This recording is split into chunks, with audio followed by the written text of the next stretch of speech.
So, okay. So what did she do? Oftentimes, my grandmother would be sitting on the porch and somebody would come up and she didn't know who they were, and she would look at him and she said, "Now what might be your name?"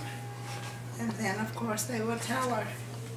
If she really didn't believe them, she would start a little song saying, "It sounds to me, it sounds to me, it sounds to me like a lie."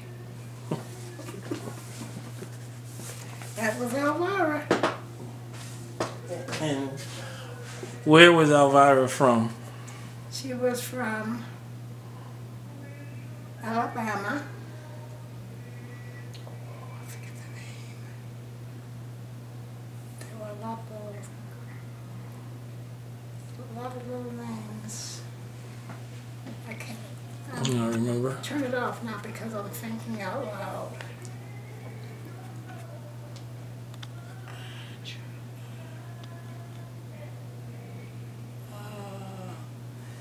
Waycross, Georgia was one. And there was something in Alabama, but I can't remember. But she was from Alabama.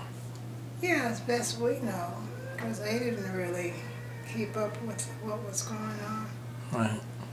And see, Marion was born in Chattanooga, Tennessee. Daddy lived in Talladega, Alabama. Mama lived in Chattanooga, Tennessee. Theodore and Mama went to some kind of dance, and Bessie and Daddy were there. And Bessie liked Theodore. Bob liked Tempe. And they got together. And see, this was a cousin, two cousins. Theodore and Tempe were sisters' children, and they were cousins. Bob Stone and Bessie Stone were sister and brother, and they each liked, Mama liked Bob, or Daddy liked Mama, really, because I used to ask her all the time, what did a beautiful, tall, black woman see in this little short, fat man? I said, he must have had some hot stuff. And she said, "Get out of here before I mash your mouth." Are you recording that? Mm-hmm. Oh my God. Mm-hmm. Because I just couldn't imagine. She was 5'11" and gorgeous looking.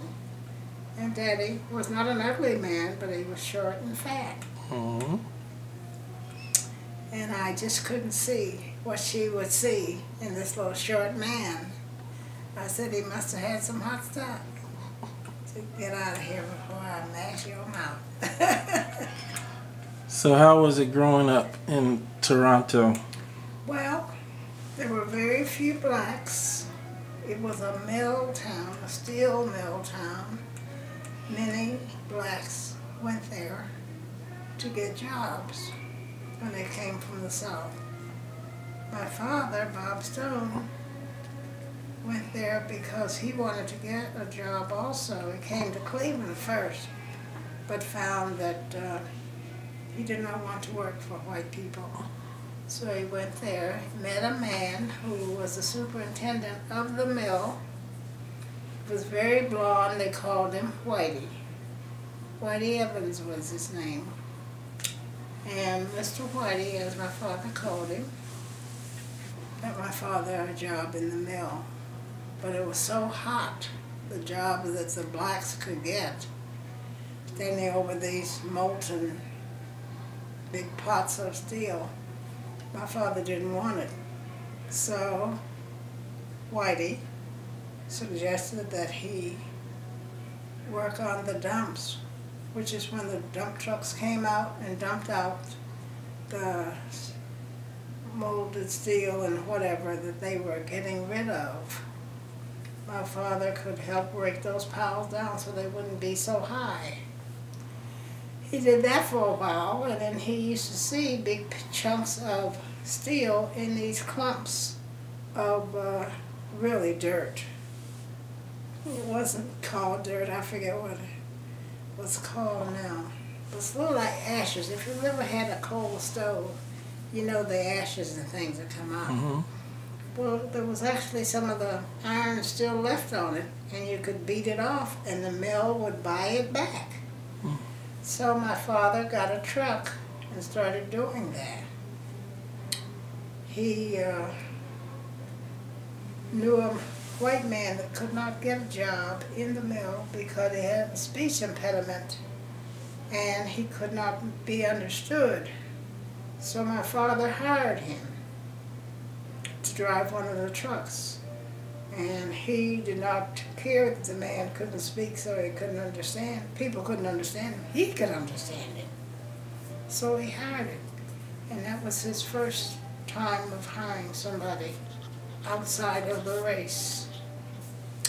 And So he had a white man working for him. exactly. And that was a long time ago, about 1925. Because my sister Mary was born in 1923 in Chattanooga, Tennessee. Mm. All the rest of us, there were four more, George, Mildred, myself, and Robert, were born in Toronto, Ohio, a little section of the town where all the blacks lived, and it was called ghetto, or at least we called it ghetto. White people referred to it and was probably saying ghetto, but we called it ghetto, because that's the way it came out of our mouths, that's the way we heard it. The mail came to a mailbox sitting along the side of the road, and people wrote to us Route 7, because the highway right by there was Route 7, and they were probably saying ghetto, because they said black folks live in a ghetto, but the black people interpreted it as ghetto. And we spelled it Jeddo, Jeddo, Ohio. Thus the name of ghetto. Wow.